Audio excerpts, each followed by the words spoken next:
नमस्कार, स्वागत है आपका कबीर न्यूज में। मैं हूं आपके साथ जितेंद्र कमल। आज हमारे साथ जो शख्सियत बैठे हुए हैं आरएलडी के राष्ट्रीय सचिव शैलेंद्र यादव जी हैं। सर, स्वागत है आपका कबीर न्यूज में।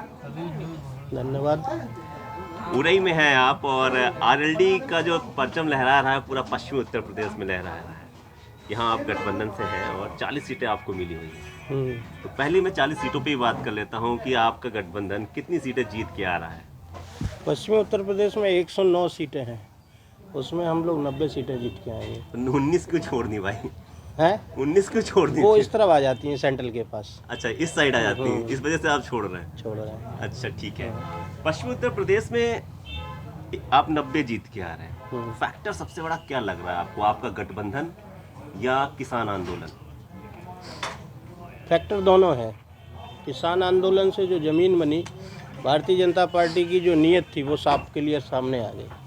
उसके बाद हमारे गठबंधन के दोनों नेता जो हैं बहुत हीरो हैं। दोनों नेता बहुत हीरो हैं। जाट लैंड बोला जाता है उसको, और आप वहाँ पे जाट प्लस मुस्लिम के समीकरण पे चुनाव लड़ने जा रहे हैं, ये फैक्ट है, ठीक है। लेकिन सुनने में ये आ रहा है कि किला दरक रहा है कहीं ना कहीं भारतीय जनता पार्टी का।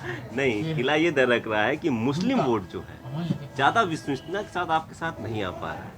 ऐसा क्या है वहाँ? कुछ नहीं, हमारे साथ Muslim vote, Jat vote, Gurjar vote, पश्चिमी उत्तर प्रदेश में ये जातियाँ जो है ये राजनीति को कैप्चर करती हैं, स्थापित करती हैं और बनाती हैं। लेकिन हमारे साथ सब लोग हैं। ये तो भारतीय जनता पार्टी का फॉर्मूला है लोगों को उड़ा देना कि उनको ये वोट नहीं मिल रहा, उनको वो वोट नहीं मिल रहा, क्योंकि उनको कुछ नहीं मिल रहा। इसलिए वो लोगों को गुमराह करना, जैसे 7 साल से गुमराह किए हुए, उनका ये फार्मूला है। तो मतलब ये जो अफवाह है, अफवाह पर ही चुनाव जीतते हैं। सच्चाई तो कुछ होती नहीं उनके पास। कैराना कितना इम्पैक्ट डाल देगा? जो कैराना में जिस तरीके से पलायन का मुद्दा चल रहा है, पलायन हुए ही नहीं तो क्या मुद्दा है? नहीं तो मीडिया में तो बहुत दिखाया गया कि ये तो बहुत है। मीडिया में कैसे दिखा दिया कि कहाँ पलायन है? मोदी मीडिया पश्चिमी उत्तर प्रदेश में पलायन है कि बुंदेलखंड में बेरोजगारी को लेकर पलायन है? ये मुद्दा नहीं है। बेरोजगारी के लिए पलायन है तो मुद्दा ये है ना, विधायक जी से पूछा था, मतलब इसके लिए क्या किया जाएगा? तो मुद्दा तो ये है ना कि बुंदेलखंड का जो 5 साल में क्या किया है योगी ने। ये पलायन रोकना चाहिए था। वहाँ जहाँ पलायन ही नहीं है, पलायन की चर्चा करते हैं। वहाँ मुद्दा विकास है, वहाँ मुद्दा किसान है, वहाँ मुद्दा किसान का रॉ मटेरियल है जो इन्होंने 60 रुपये से 90 रुपये डीजल किया। मुद्दा ये है ही नहीं। कैराना ये तो भारतीय जनता पार्टी की उनका मुद्दा है कि अमित शाह ने रैली वहीं से शुरू की थी। अमित शाह का देश में काम है फसाद फैलाना, और उनके जवान पे वही वर्ड आते हैं जिससे देश टूटे, देश की संस्कृति टूटे, देश का भाईचारा टूटे। आप किस मुद्दे पे चुनाव लड़ना चाह रहे हैं? विकास के। कौन कौन से विकास है? मुद्दा बेरोजगारी, क्योंकि अभी तक देखने में ये आ रहा है कि समाजवादी पार्टी हो या आरएलडी हो, जो मुद्दे हैं ना, जो परसेप्शन क्रिएट किए जा रहे हैं, अपने उस बात तक पहुंच ही नहीं पा रही। कहीं ना कहीं बयानबाजी में आके कभी अब्बाजान के उस बयान पर लटक जा रही है बात आके। तो विकास की शिक्षा, स्वास्थ्य, रोजगार, इन पे बात ही नहीं हो पा रही। 300 यूनिट बिजली की बात हुई, ओपीएस की एक बात अच्छी हो गई, बाकी बातें कब तक चुनाव के केंद्र में आ पाएंगी? नहीं, बातें ज़मीन पर है। हमारा एक एक कार्यकर्ता 300 यूनिट बिजली की बात करता है, किसान के पानी के बिल की फ्री की बात करता है, ट्यूबवेल की। केवल नेता नहीं, हमारा कार्यकर्ता भी जगह जगह जाके एक एक बात गठबंधन का कर रहा है। बेरोजगारी सबसे बड़ा मुद्दा। पहले रोटी मिलेगी तब हम सड़क देखेंगे ना। योगी कहते हैं हमने यमुना एक्सप्रेस वे बनाया, बुंदेलखंड एक्सप्रेस, रोटी तो छुड़ा ली तुमने, हम उस एक्सप्रेस वे चलेंगे कैसे? जेब तो खाली कर ली, बाजार ख़त्म कर दिया। जो छोटा बाजार था, जो भारत का सदियों पुराना बाजार था, रेडी वाला, खुमचा वाला, इस बाजार को तो ख़त्म कर दिया ना।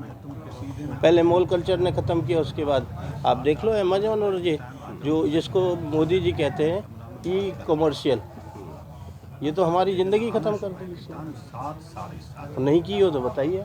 नहीं, वो तो दिखता है ज़मीन पे। ज़मीन पे एक चीज़ और दिख रही है।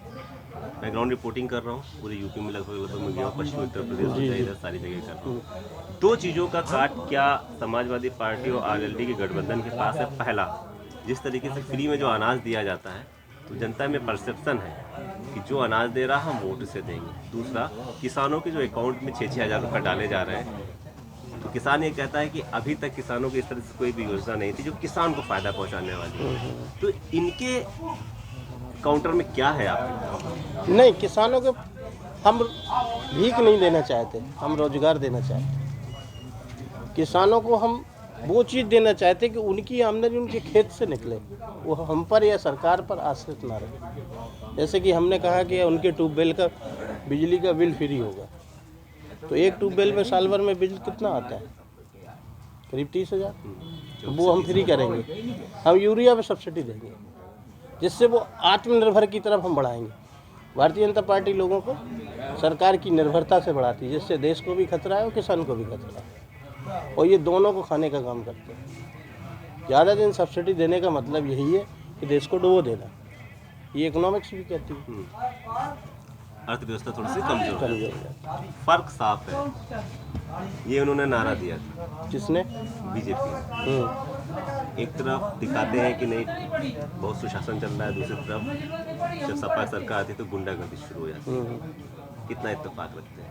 इस बार फिर तो नहीं, बस सरकार बनती है तो फिर गुंडागर्दी शुरू हो जाती है। नहीं, कभी गुंडागर्दी हुई नहीं तो शुरू कैसे होगी? वो दंगों का हवाला देते हैं। दंगे वो करते हैं, दंगाई वो है, दंगे वाले बैठ गए हैं। दंगाई वो है, दंगाई सब सत्ता पे बैठे हुए हैं, इसलिए उनको कैराना याद आता है। जो दंगे करते हैं वही तो सत्ता में है।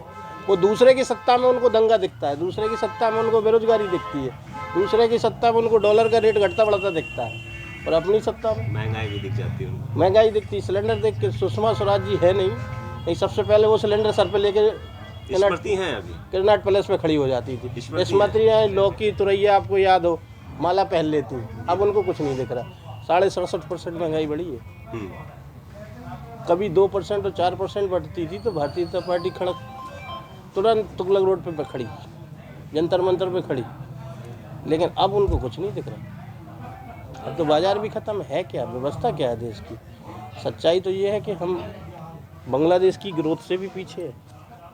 एक्चुअल यही है ना। एक्चुअली अब वो अलग बात, आप लोग उस चीज़ को डिस्प्ले नहीं कर पाते। नहीं, कभी न्यूज़ अगर आप देखेंगे तो हर चीज़ डिस्प्ले होती है, इसीलिए इतना बेबाकी से हम बात भी कर रहे हैं आपसे। चलिए देखेंगे। जबकि आपकी न्यूज़ का नाम कबीर है। हाँ, तो और कबीर ने हमेशा सत्य बोला। मैं हमेशा सत्य, वही भी सत्य ही बोलता है। इसमें कोई दो राय नहीं है।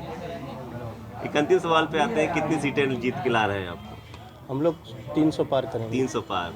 जैन जी को क्या मिलेगा?